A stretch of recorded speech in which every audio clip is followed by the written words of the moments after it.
Good morning to everyone who is present here. I will share some of this work on this very interesting topic of heat transport in graphene.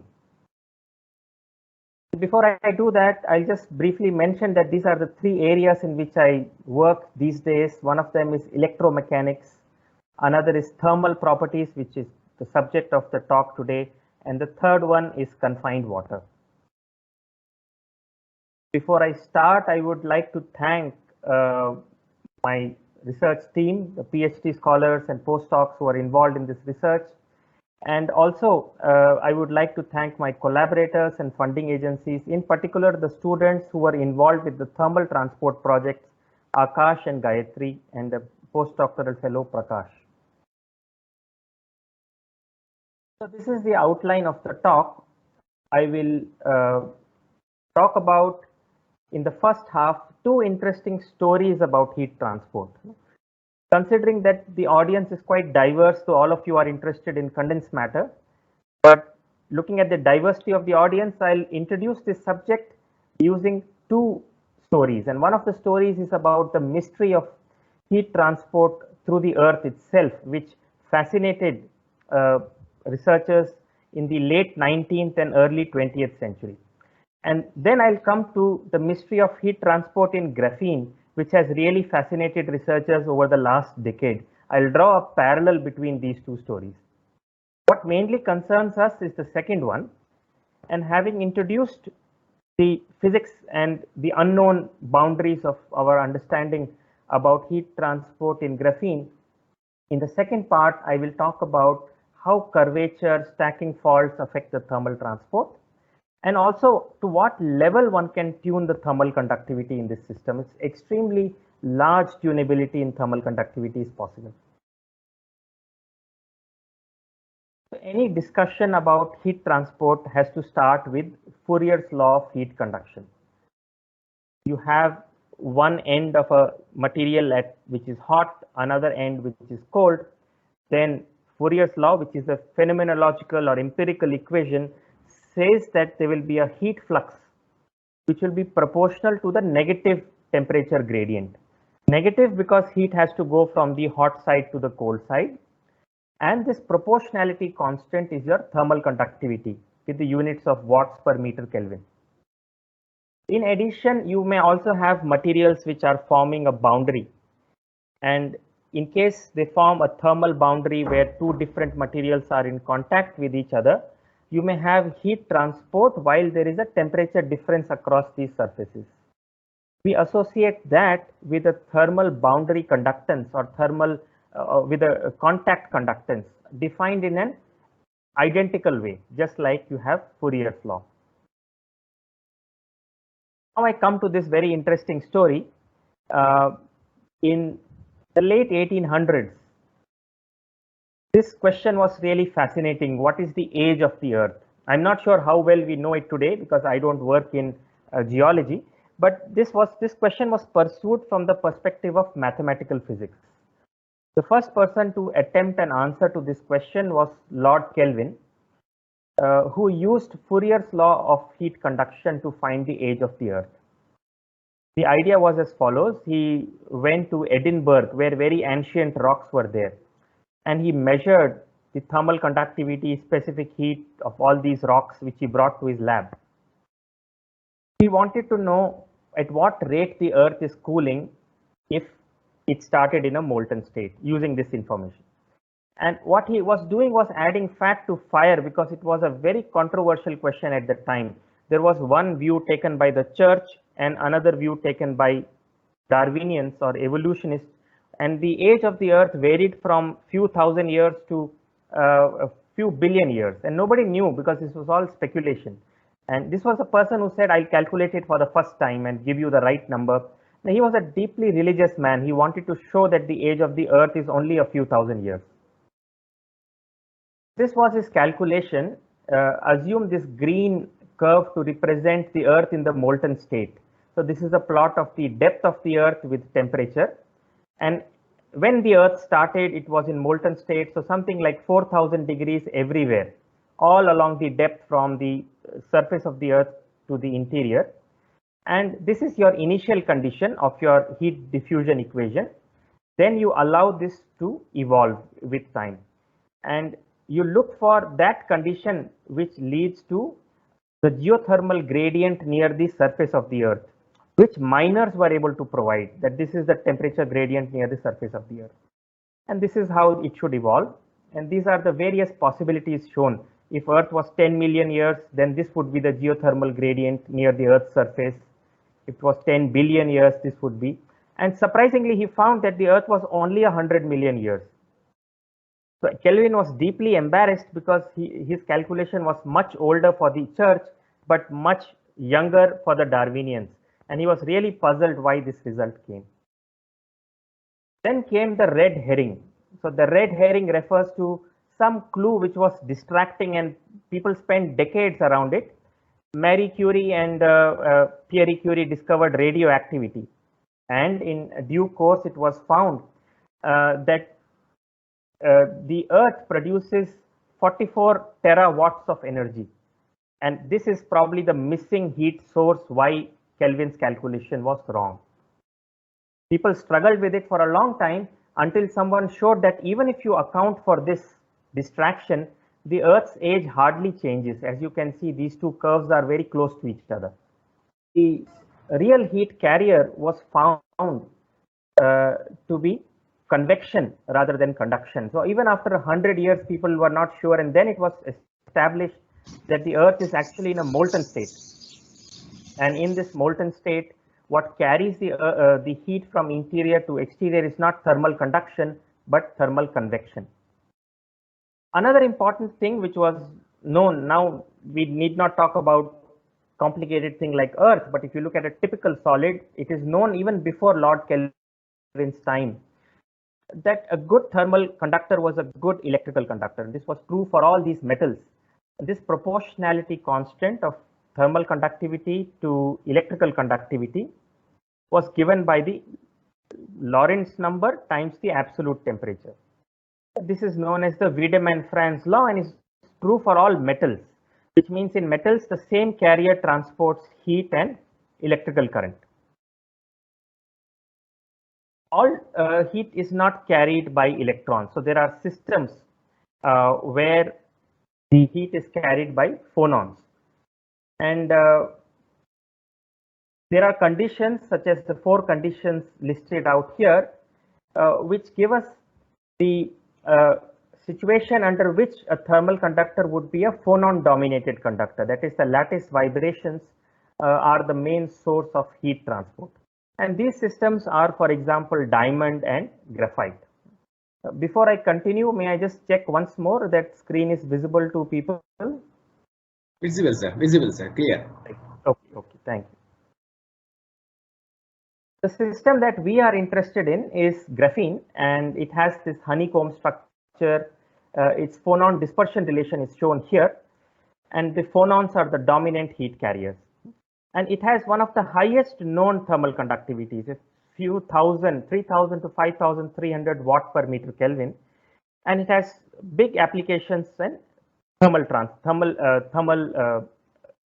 conducting material for, say, electronic devices. Think about this. These days you use a laptop or a PC, and I made this little sketch to illustrate this idea. The heat generated in these systems is something you have all realized is enormous. You're working with a laptop, it suddenly heats up a lot. I've just got inspired by some artwork on the net, and I sketched this for this talk, where this person is saying something is wrong with the fan, my whole PC is on fire. This is actually a true thing. The amount of, just like you have a Moore's law for shrinkage of transistor sizes, increase of memory, there is a Moore's law for rising temperature. So here is shown the heat output versus year, and you can see with bipolar transistors and later on with CMOS transistors, the heat output is enormous. It reaches a value exceeding 100 watts per centimeter square. How do you cool them? So you require materials like graphene or diamond, which could be placed on the chip of the microprocessor, or they could be elsewhere in the as heat spreaders, and they can take away the heat which is locally present in very enormous quantities. Graphene has been proposed as an ultra thin heat spreader, as has been shown in this slide here. For example, they used graphite quilt, and quilt is like a thin layer which has been wrapped around the drain source of this high power transistor. These transistors emit very large power, and fuel layer graphene was used as a heat spreader to bring down the temperature by almost 20 degrees. All those are interesting facts, but what is really responsible for thermal conductivity, this exceptional thermal conductivity of graphene? Let's have a look from the perspective of physics. So this theoretical work shows the thermal conductivity of graphene as a function of layer number. As you go from single layer to bilayer to tri-layer and so on, that is, graphene is a layered material. Every layer is this honeycomb lattice of carbon atoms. You keep adding layers and the thermal conductivity initially decreases a lot and then slowly saturates to a value. And this sharp decrease is related to a quantum mechanical selection rule associated with the symmetry of the lattice. Is there a question? Yeah, okay. So the dominant heat carrier in graphene are called ZA phonon modes.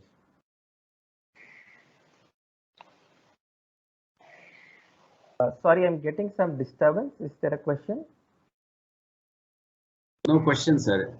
We'll entertain the question at the end. I think somebody unmuted. No problem. No problem. Thanks. I request all the participants kindly mute your mic. So ZA phonons are the dominant heat carriers, and these phonons are associated with out-of-plane flexural modes as depicted here, and they have a quadratic dependence on the dispersion relation is quadratic, the omega q dependence. Surprisingly, that should lead to a zero group velocity exactly at q equal to 0. However, because of high density of states of these flexural modes, together with the symmetry-based selection rule, the ZA phonons form almost 75% of the heat carried by the graphene. Now, there is some surprise. Even in the best samples, the thermal conductivity varies from 1500 to 5300. These are the enormous range of values that people have reported in pristine graphene. And what is the true value? Nobody knows. So people try to look at various possibilities. Maybe some groups are reporting where they have functionalization or grain boundaries, defects, substitution, carbon-13 isotope, all things were looked at. And I'll just call this as another example of a red herring, just like there was a radioactive red herring in the heat transport through the earth problem. That is, it's a distraction. Of course, all of these do affect the thermal conductivity in a big way. They bring it down. They are a source of disorder. The real surprise came in very recent years, as I'll show you. The first one was that the thermal conductivity in graphene, the electronic part, involves correlated electrons. I'll explain this with virtue of these diagram. The electrons in any conventional metal, you imagine that they move and they get scattered of impurities.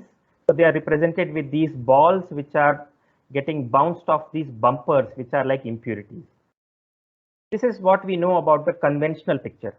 But it may happen that in certain special systems like graphene, the electron-electron interaction is so strong, or can be made to become so strong, that the electron-electron scattering dominates and the whole system behaves like a fluid. And this is the hydrodynamic regime for electrons. So one can observe all kinds of phenomena like whirlpools of electron flowing through constricted contacts, which just looks like you have opened a tap and liquid is flowing. This group showed that the thermal conductivity in a certain temperature interval, where the right conditions are satisfied, you have a system which forms a Dirac fluid. And you have a breakdown of the Wiedemann-Franz law. As I said, Wiedemann-Franz law means the electronic thermal conductivity to the electrical conductivity is given by Lorentz constant into absolute temperature, which is depicted with this blue curve here. But this group was able to show that there is a violation of Wiedemann-Franz law because of the correlations between electrons, that they are moving like a fluid and not in the usual Fermi liquid way. But it's a very interesting academic result, but I will mention that this contribution of electronic conductivity to the total thermal conductivity in graphene is very small. We have already seen that graphene, graphite, diamond, all are phonon-based thermal conductors. So there is another interesting result which I will share, which is also a very recent development. We understand thermal conductivity in all systems, even electrical conductivity, by virtue of Boltzmann transport framework, which is, you look at out of equilibrium population, say F may denote your Bose-Einstein distribution function, which is telling you how these phonons are populated. And they are getting scattered, and this scattering is causing a relaxation. So you have the relaxation time ansatz, which says the further away your population is from the equilibrium population F naught, the stronger the relaxation, the scattering rate or relaxation rate. So you bring in a relaxation time. And how do you explain the microscopic origin of this Fourier's law? You talk about a heat flux, which is phenomenological. This is Fourier's law. Heat flux is proportional to the temperature gradient, with thermal conductivity being the constant. And from the microscopic picture, one works with a single mode approximation. That is, heat flux is proportional to or equal to the energy carried by every single mode. Mu refers to a single mode. Each mode has a population which has gone away from the equilibrium, thermal equilibrium population, and through the relaxation, it comes back. So you do a single mode approximation. That is, you separately consider each mode. And then you arrive at an expression for thermal conductivity, which is sum over the modes of the specific heat multiplying the group velocity multiplying the mean free path of each mode. It was recently shown that the thermal conductivity itself is a collective phenomena. So there are collective phonon excitations rather than phonons as individual particles which are carrying heat. In other words, your single mode approximation is not correct. And one can question this single mode approximation in silicon or in graphene. In silicon, it does not matter whether or not you get the same results. But in graphene, what happens, this collective excitation of phonons, which are called as relaxons, they are the dominant, their contribution to the thermal conductivity is dominated by relaxons, which have very large mean free path. And one such relaxon is shown here, which is a combination of ZA, TA, and LA phonons with out of equilibrium population as depicted in this picture. So the thermal conductivity, in summary, as a function of length, has the following profile. If you consider the relaxon model, it increases to few thousand watt per meter Kelvin. If you consider single phonon excitations, it only reaches a few hundred watt per meter Kelvin. But the important thing is it depends on length, which means most of the experiments which have been reported in literature, hundreds of papers on graphene's thermal transport, are all in the non-Fourier regime. That means you can't define thermal conductivity. The mean free path of relaxons is much larger, and you need to have a sample which is 1 millimeter in size to get the correct value of thermal conductivity. You can still talk of thermal conductance, there is no problem, but the conductivity, the absolute value, is really in question. So this came as a very big surprise, a very landmark research work, which is yet to be established, because experimentalists find it very difficult to have a homogeneous sample which is 1 mm in size, especially for something like graphene. This is the parallel between the two mysteries I presented and seen in perspective. The 19th, 20th century problem, what transports heat through the earth, the 21st century problem, what transports heat through graphene. The unusual observation was that the age of the earth was turning out to be very small. And here there was another unusual observation, that there was a very large variation in the K of pristine samples. You had a red herring in each case, but it appears that the mystery is solved because heat is carried by convection rather than conduction through the earth. And here the mystery appears to be getting solved because heat is carried by relaxons and not by phonons. So So collective excitation of phonons are relaxons. This brings me to the second part. So I hope I gave a broad overview of what is the excitement in this subject. And now I'll talk about a specific research problem. And to do that, I'll show you the thermal conductivity as a function of layer number once more. So you can see that single layer graphene has the highest thermal conductivity, which is several thousand watt per meter Kelvin. And it decreases for reasons I explained, such as the quantum mechanical selection rule. And then it reaches a constant. This is a graphitic value. And these results have been obtained using Raman optothermal measurements. Someone performed these measurements using an alternate approach. And this alternate approach was the more practical one. So in practical situations, you will take your graphene and you will sandwich it below the oxide layers. So imagine this top part is your transistor, where you are generating a lot of heat, especially because your transistors are getting miniaturized. And you use this embedded graphene layer to transport the heat out of the system. When these researchers measured the thermal conductivity as a function of thickness, which is same as the layer number, they found the opposite trend. At every temperature, the thermal conductivity was decreasing as you are bringing down the thickness. Now compare it with the previous one. Here it is going up, and this is freestanding graphene, and this is sandwiched graphene, and it is going down by enormous amount. So there must be some other factor which is affecting this, because the quality of graphene is same in all these experiments. Even you are changing the thickness, it's the same quality. There is a parallel between this result and how heat transport depends on film thickness in metals. You take gold and aluminum, and people know these results since a long time, since 1970s. You make the thickness less, the thermal conductivity really goes down, as you can see here. And this has been attributed to boundary scattering limited thermal conductivity. That is, when your thickness becomes much less than the phonon mean free path, then depending on the roughness of your metal, that is, which is in the direction out of the plane, you have some roughness which is parameterized with the quantity P, you can have boundary scattering. Now this should not affect graphene at all. That's what people thought, because boundary scattering should be 1. Graphene and all 2D crystals are atomically flat.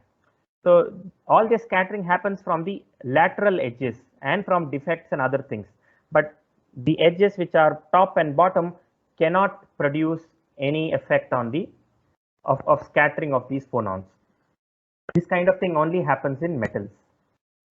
However, these atomically thin systems can wrinkle, and this is a theoretical work which talks about thermal conductivity with temperature of pristine graphene and wrinkled graphene, and what they could show that in the presence of wrinkling, irrespective of the direction of heat flow, the phonon participation ratio and phonon lifetime decreases, as a result of which the wrinkling causes phonon localization, which is a very local effect. So this is a wrinkle, and the red regions indicate where the phonons are localized. Those atoms are not participating in heat transport, as a result of which thermal conductivity comes down. So now we started looking at some experiments on thermal transport, and the first system that we studied was a suspended single layer. So this is a suspended single layer which is put on a trench. We have grown this single layer graphene using this low pressure chemical vapor deposition, and the setup, the measurement looks like this, that there is this single layer graphene which is across a trench. Here's a circular trench. And using Raman optothermal technique, I'll just describe the technique shortly. We got a thermal conductivity of about 1100 or 1200 watts per meter Kelvin, which is quite good. A very different kind of graphene that we studied is shown here. This is graphene which was grown from a solid carbon precursor. And what happens is that if you look at the diffraction pattern, you get multiple diffraction spots. The explanation for that is that these graphene layers which are having a usual stacking is AB stacking or AA stacking, that there is one carbon atom on top of another in AA stacking exactly. That's what forms graphite. Or in AB, there is a B atom on top of A atom, but the other atom is shifted in a linear manner, but still it's a very well ordered stacking. But there could also be a random stacking, that there is a rotational stacking fault, and that is what produces these different set of diffraction spots. One can also observe what is known as a Moire pattern. When you take two graphene sheets such as depicted here and rotate one with respect to another, then at certain angles you will see a Moire pattern as shown in this PEM image. Not only that, when we measured the Raman spectra, we found that even though the graphene was very thick, like 15 nanometer, it did not have the typical Raman signal of graphite. Rather, it had Raman signal of few layer graphene. And that is because these few layer graphenes were stacked on top of each other and they had rotational stacking faults. And because it was composed of very thin layers, it was possible for this system to have a large density of wrinkles, because thin films can easily wrinkle. So here is a profile measured across the wrinkle, and you can see that it has a wrinkle of about a height of 10 nanometers. So we had like a fourfold evidence of the presence of rotational stacking fault, and more interestingly, this is a system which had a lot of wrinkles. So we thought we can look at this theoretical prediction that wrinkling should suppress the thermal conductivity, and we can know one very important factor, how it affects the thermal conductivity. We performed this Raman optothermal technique measurements, which involve heating your sample with a laser and using one of the Raman modes as a temperature sensor. I can probably illustrate the same idea with this picture. The left side is a phonon dispersion relation, and as I mentioned that these acoustic phonons which have large group velocity, they are the main heat carriers, whereas the optical phonons, even though they don't carry heat, but they can serve as a temperature sensor. So the G mode position will shift with temperature. You calibrate that, you measure that in the Raman experiment. This is a plot of the Raman shift, and from that you can know the temperature. And the experiment involves providing different amounts of power and noting the G mode shift. Different power is a different heat source. G mode shift is a temperature sensor.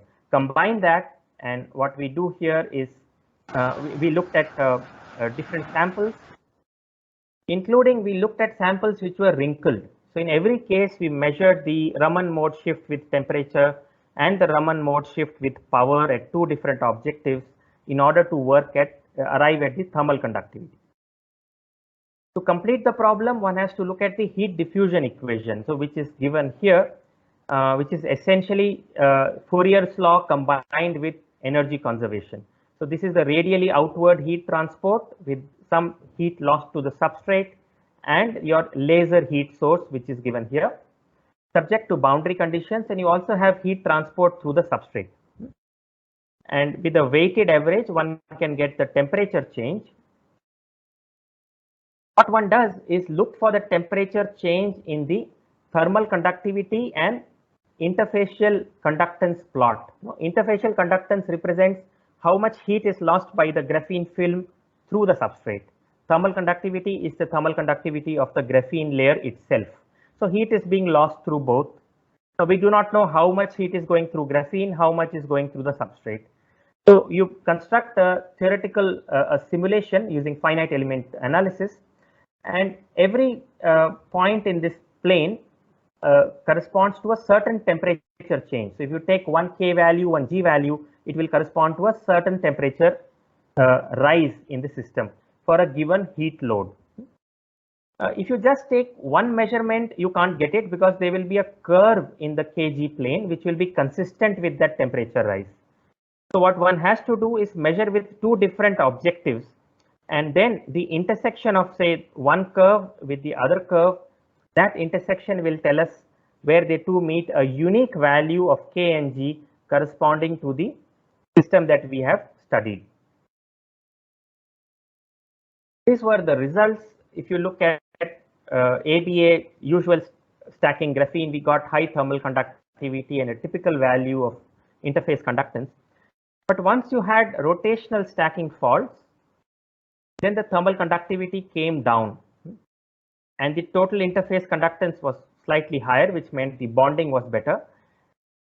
We understood this decrease in the thermal conductivity to mainly arise from two effects. One of them was the zone folding. So once you create a crystal by rotational stacking faults, or if it, for example, it may have a Moire pattern in bilayer graphene, then the size of the Brillouin zone decreases, and that can lead to an increase in the Umklapp scattering.